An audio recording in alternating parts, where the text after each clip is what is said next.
Pessoal que está ouvindo a gente, imaginem a seguinte cena. Tem um templo antigo, talvez com séculos de idade, e ele está sendo demolido bem no centro de uma cidade. Uma imagem forte. Muito. E as escavadeiras estão lá derrubando as paredes, a poeira subindo aos céus, e para um grupo de pessoas assistindo ali na calçada, aquilo é uma tragédia absoluta, sabe?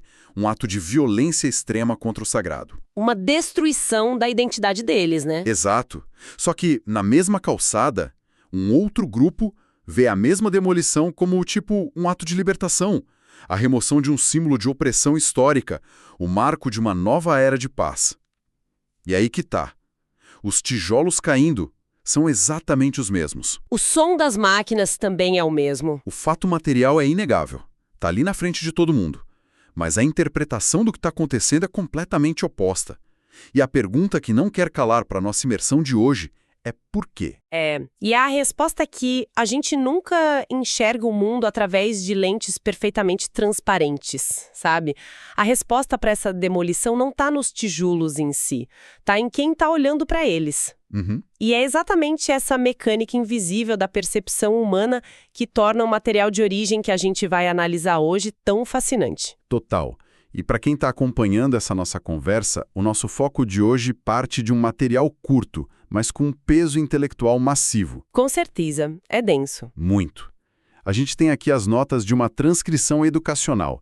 Mais especificamente, é o registro de uma terceira sessão de um curso ou palestra. Isso, a terceira sessão. E a nossa missão hoje é desvendar a premissa central desse texto, que é a ideia de que a religião não é só um conceito espiritual isolado que, flutua no vácuo. Longe disso. Ela é uma força profundamente entrelaçada em absolutamente toda a experiência humana. A gente vai explorar como o contexto molda a nossa interpretação e como essas crenças acabam estruturando a paz e a violência na sociedade. O que eu acho que diferencia muito essa abordagem é a recusa em manter o conhecimento dentro daquelas caixinhas limpas, né? Como assim, caixinhas? Geralmente as pessoas querem separar tudo. Querem colocar teologia de um lado, sociologia do outro, ciência política no outro canto. Mas o texto que a gente vai dissecar hoje cruza todas essas fronteiras. Ele mistura tudo. Exato. Ele exige que a gente pare de olhar apenas para dogmas específicos e comece a investigar a própria arquitetura de como a gente formula o que é certo, o que é errado, pacífico ou violento. É uma investigação sobre os andaimes invisíveis da nossa cultura. Nossa, andaimes invisíveis. Gostei disso. E o texto não perde tempo, né? Logo nas primeiras linhas, ele faz um resgate da sessão anterior para dar base para o próximo passo. Para construir o raciocínio. Isso. A transcrição menciona a abordagem dos estudos culturais para o ensino e aprendizagem sobre religião. Eles dão muito destaque a um conceito chamado saberes situados. Esse conceito é a chave de tudo. E a frase exata que eles usam é: o contexto molda a interpretação. Mas vamos destrinchar isso para quem está ouvindo. O que exatamente significa operar através de saberes situados na prática? Então, historicamente, a ciência e a filosofia ocidental sempre buscaram algo que muitos teóricos críticos chamam ironicamente de o truque de Deus. Peraí, o truque de Deus? Como assim? É o truque de Deus. É tipo a ilusão de que um pesquisador ou um observador ou mesmo um cidadão comum pode olhar para o mundo a partir de lugar nenhum. Ah, entendi. Como se ele estivesse fora do mundo. Isso. Uma visão puramente objetiva, totalmente descolada do corpo, da cultura, da história e livre de qualquer viés. O que a abordagem dos estudos culturais introduz e o que o texto reforça como alicerce de tudo é que esse olhar neutro é uma impossibilidade biológica e social. Ninguém é um robô, né? Exatamente. Todo o conhecimento que a gente produz possui um GPS cultural. O saber é sempre situado. Ele nasce de um corpo específico, que fala um idioma específico, que cresceu sob certas regras morais, numa classe social e num momento histórico exato. Faz todo o sentido. Pessoal, vamos pensar numa forma de visualizar isso bem, para fixar o conceito. É tipo tentar descrever uma montanha gigantesca. Adoro essa analogia. Imagina 3 observadores, tá? O primeiro está na base da montanha, no meio de uma floresta super densa. A visão que ele tem é um ambiente sombrio, úmido, labiríntico e até meio intimidador, aquelas árvores bloqueando a luz do sol. Uma experiência bem fechada, né? Isso. Aí o segundo observador passou dias escalando e agora chegou no pico. A experiência dele é de pura clareza. Vento cortante, horizonte vasto. Sabe aquela sensação de dominar a paisagem? Uhum, totalmente diferente. E o terceiro observador está voando de avião a 10 mil metros de altura, só olhando pela janela.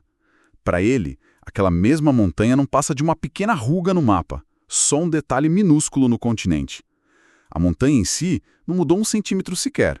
A geologia é a mesma, mas a descrição que cada um vai fazer dessa montanha vai ser radicalmente diferente. Essa ilustração é perfeita porque captura o coração do problema.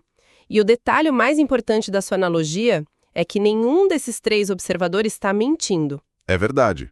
Todos estão falando a verdade deles. Exatamente. A pessoa na floresta, a pessoa no topo e a pessoa no avião estão relatando verdades empíricas bem rigorosas a partir das coordenadas delas.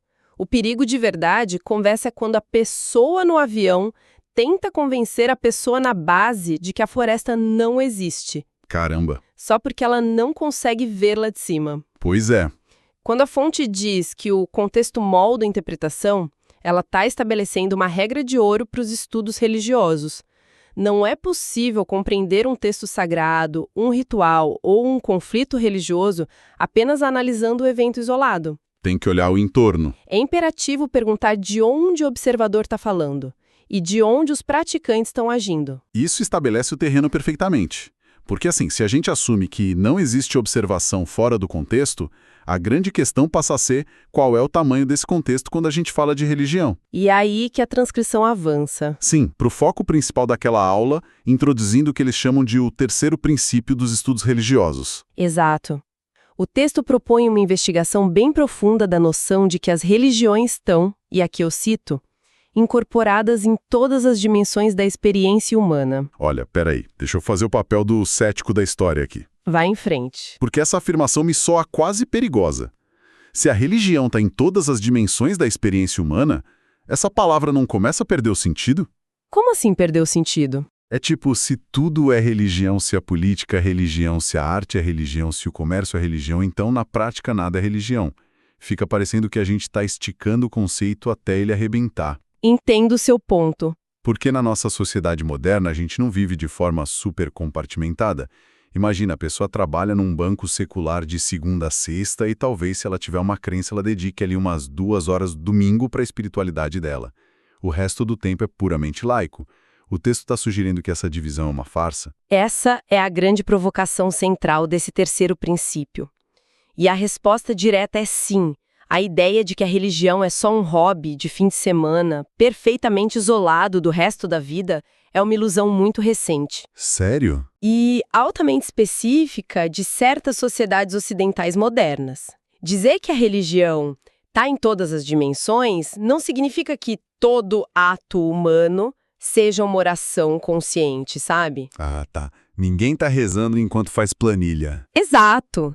Significa que o DNA dos valores que estruturam a vida humana foi codificado por milênios de cosmologias religiosas. A separação entre o que é secular e o que é religioso é, ironicamente, uma construção baseada em saberes situados. Tá, mas como assim? Dá para explicar como isso se manifesta na prática? Sei lá, em áreas que a gente considera puramente lógicas e frias, tipo a economia. Perfeito. Vamos pensar na própria raiz da economia moderna. O crédito. A palavra crédito vem do latim credere, que significa acreditar, ter fé. Olha só. O sistema financeiro inteiro se baseia na crença coletiva de que um número numa tela de computador ou um pedaço de papel colorido tem valor e garante acesso a recursos futuros. E se a gente for mais fundo, conceitos de dívida, perdão de dívidas, caridade, usura, tudo isso... O que é considerado lucro justo ou injusto, né? Exatamente. Tudo isso foi moldado por séculos de debates teológicos. As leis que governam o comércio hoje carregam o eco de códigos morais muito antigos. É, faz todo sentido. A economia não é só matemática. Ela é confiança. E a confiança é um sistema de valores éticos. Sem dúvida nenhuma. E a gente pode aplicar isso ao poder político também. A ideia de quem tem o direito de governar, como a justiça deve ser aplicada, quem merece punição ou reabilitação, tudo isso bebe da fonte religiosa. Até as leis, né? Até mesmo a nossa concepção de tempo. O fato de a gente dividir a nossa existência em semanas de 7 dias, com tempos específicos de descanso, não é uma necessidade astronômica. É uma herança de narrativas de criação religiosas. Nossa, é verdade. O 7º dia do descanso. Então, o texto não está só exagerando poeticamente. Quando eles afirmam que as religiões estão incorporadas na experiência humana, é uma constatação sociológica. Ignorar a religião ao analisar o comportamento humano é tipo tentar entender o funcionamento de um relógio enquanto se ignora a existência da gravidade. Que baita analogia. Ok, então o texto montou toda essa grande teoria estrutural. O contexto molda a interpretação e a religião molda todas as dimensões da vida. Mas assim, teorias precisam ser testadas no mundo real, certo? Com certeza, elas precisam de aplicação. Para provar que a religião permeia as dimensões mais absolutas da nossa existência, o professor não podia usar um exemplo banal. Ele precisava ir aos extremos da experiência humana. E é aqui que a transcrição dá uma guinada muito fascinante. É a melhor parte. O texto anuncia que vai utilizar o trabalho de Johan Galtung, um teórico norueguês. Isso. O Galtung é um dos grandes fundadores dos estudos acadêmicos sobre a paz e o conflito. Mas, a primeira reação de quem lê essas notas pode ser de pura confusão. Se essa é uma introdução aos estudos religiosos, por que de repente o currículo exige a leitura de um teórico da paz e da guerra? Parece deslocado, né? Total. O que um mapa da violência tem a ver com o terceiro princípio da religião? O texto fala explicitamente na articulação das tipologias de violência e paz de Galtung, como essas tipologias funcionam na prática e qual é a mecânica exata dessa conexão com a religião. Conexão é brilhante, justamente porque vai direto na artéria principal de como as sociedades se comportam. Pensa comigo, se a religião está em tudo, ela precisa estar presente no que há de mais intenso na humanidade. Na violência. Na forma como a gente se destrói e na forma como a gente coopera. O Galtung não acreditava que a violência era apenas o ato físico de agressão, como dar um tiro ou um soco. Tinha mais coisa aí. Muito mais. Para ele, entender o conflito exigia desdobrar esse conflito em tipologias, ou seja, em camadas. Ele dividiu a violência em 3 categorias principais: violência direta, violência estrutural e violência cultural. Vamos detalhar isso para a galera. A violência direta é a mais óbvia, certo? É o comportamento agressivo ali, visível, a demolição do templo, que a gente mencionou lá no comecinho, uma guerra declarada. Uma agressão física na rua. Exato. Isso é o evento em si. É o que sai na capa do jornal. Mas o Galtung dizia que a violência direta é apenas a ponta do iceberg. Abaixo da superfície da água existe uma massa gigantesca que é a violência estrutural. E o que seria isso na prática? O sistema que permite a desigualdade. Exatamente isso. A violência estrutural está embutida nas leis, na economia e nas próprias instituições. A pobreza extrema sendo normalizada. O racismo estrutural. Sim, o racismo institucional, a privação de educação ou de saúde para um grupo específico, enquanto outro grupo está lá prosperando. Não tem necessariamente uma pessoa puxando um gatilho o tempo todo. Mas a pessoa está morrendo do mesmo jeito. Isso, tem um sistema operando de forma invisível que encurta a vida e rouba o potencial das pessoas diariamente. A estrutura em si é violenta. Deixa eu ver se eu consigo montar a lógica aqui na minha cabeça. A violência estrutural cria as condições para a miséria ou para a opressão, e aí quando os oprimidos reagem, ou quando o sistema precisa reprimir uma revolta, é aí que ocorre a violência direta. É explosão. O gatilho invisível puxa o gatilho visível. Nossa, foi uma perfeita síntese. Mas aí vem o golpe de mestre do Galtung, e o motivo exato dele estar no meio de um curso sobre religião. Conta. Ele percebeu que a violência estrutural e a violência direta não conseguem sobreviver a longo prazo sozinhas. A sociedade iria colapsar. Elas precisam de um combustível para que a sociedade não as rejeite imediatamente. E esse combustível é a terceira camada, a violência cultural. Ah, a violência cultural é o mecanismo que justifica tudo isso. Sim, são os aspectos de uma cultura que são usados para legitimar a violência direta e a violência estrutural. E é aqui que a religião, junto com a arte, a ciência e as ideologias, frequentemente entra em cena. A violência cultural muda o nosso saber situado. Ela distorce a visão. Ela segue a nossa percepção, para que a gente não veja a injustiça como algo errado. A gente passa a ver a injustiça como algo natural, algo divino ou uma medida necessária. Isso é profundamente perturbador, mas é muito essencial de se entender. Se a gente pensar na história, o colonialismo não se sustentou apenas pelas armas. As armas seriam violência direta, né? Uhum. Ele criou uma violência estrutural de castas e de exploração brutal. Mas para que as pessoas que aplicavam esse sistema conseguissem dormir à noite com a consciência tranquila, elas usavam a violência cultural. Frequentemente, uma narrativa religiosa que dizia, tipo, nós estamos trazendo a salvação espiritual para essas pessoas, então a dominação é, na verdade, um ato de bondade. Uma missão civilizatória. A crença foi usada para blindar a estrutura. Esse é o exemplo clássico. E é por isso que o texto junta todas essas peças. O terceiro princípio afirma que a religião permeia tudo. As tipologias do Gautin mostram como a violência opera em camadas. Quando a gente cruza os dois, fica evidente que a religião frequentemente atua como essa infraestrutura cultural. Ela dá a base, né? Ela pode fornecer o vocabulário perfeito para justificar a segregação ou para abençoar exércitos antes de uma batalha sangrenta. Mas espera um pouco. O Gautin também fala de tipologias de paz. Se a religião atua como o software que permite a violência cultural rodar, ela também pode ser o código-fonte da paz cultural. Absolutamente. É uma via de mão dupla. Assim como existe a violência em 3 níveis, existe a paz direta, que é a ausência de agressão física. A paz estrutural, que é a criação de instituições justas e com igualdade de oportunidades. Onde todo mundo tem acesso. Isso. E existe a paz cultural, que é o conjunto de valores e crenças que justificam e exigem essa equidade estrutural. As religiões são frequentemente as maiores geradoras de paz cultural de toda a história humana. Trazendo valores positivos. Exato. Conceitos radicais, tipo a dignidade inerente de todo ser humano, o dever de proteger os mais vulneráveis, a compaixão universal, são ideias profundas com raízes em saberes religiosos que, através dos séculos, desmantelaram violências estruturais imensas. O movimento dos direitos civis lá nos Estados Unidos é um ótimo reflexo disso.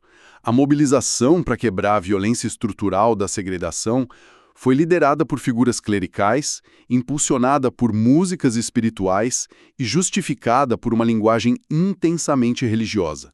Foi a religião agindo como paz cultural para forçar uma paz estrutural. Precisamente.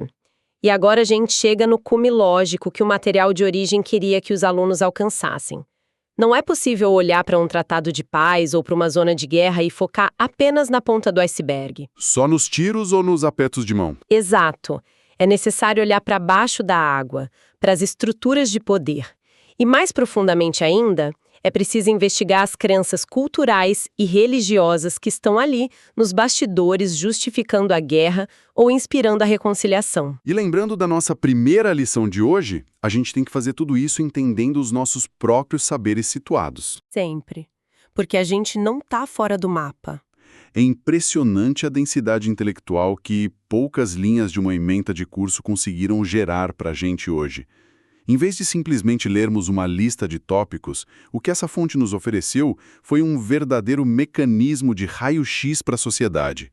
Se formos recapitular a nossa própria trajetória ao longo dessa análise, vamos lá. A gente começou desconstruindo a ilusão do observador neutro. Estabelecemos que quem está na floresta vê a montanha de um jeito e quem está voando vê de outro. O contexto é o rei absoluto da interpretação. Esse foi o nosso marco zero. O reconhecimento do viés inevitável que todo mundo tem. Em seguida, a gente pegou esse raio-x do contexto e apontou para a religião. E o que o terceiro princípio nos revelou não foi um departamento isolado da mente humana, mas sim um sistema circulatório. Uhum. Que bombeia o sangue para tudo. Vimos que a crença pulsa através da economia, da nossa noção de tempo, do direito e da arte. A divisão entre sagrado e secular é muito mais porosa do que a gente gosta de admitir. E culminamos na aplicação mais extrema desse sistema circulatório. Mergulhamos nas tipologias de Johann Galton e entendemos a engrenagem profunda do comportamento humano. A violência e a paz não são apenas verbos de ação que a gente conjuga no presente. São estruturas, né? São estruturas gigantescas, mantidas e justificadas pela cultura. O grande ganho de mergulhar num material como esse é que ele muda a nossa postura diante do fluxo interminável de notícias e eventos que a gente consome todo dia. Sabe, quando uma negociação diplomática falha, ou quando um conflito explode por motivos que parecem absurdos, a nossa resposta reativa é sempre buscar um vilão simples. Ou uma causa imediata, né? A gente quer respostas fáceis. Mas quem compreende as camadas da violência cultural e estrutural, quem entende o DNA religioso das motivações humanas e quem mapeia o saber situado dos envolvidos, simplesmente para de aceitar explicações superficiais. É a recusa em acreditar que os fatos falam por si mesmos. E esse é o verdadeiro valor da educação crítica. Ela fornece ferramentas não para a gente decorar respostas prontas. Até porque elas não servem para muita coisa. Pois é, ela serve para a gente desmontar as perguntas que nos são apresentadas e investigar o que realmente sustenta as dinâmicas de poder no mundo. Maravilhoso. O que nos leva ao final da nossa investigação de hoje. Mas, seguindo a nossa tradição aqui com quem está ouvindo, a gente nunca sai sem deixar uma provocação intelectual, sabe? Algo que não está escrito diretamente nas notas do curso, mas que é o desdobramento lógico de tudo que a gente conversou hoje. Deixar o pessoal pensando. Exato. Nós passamos todo esse tempo estabelecendo que o conhecimento é sempre situado, certo?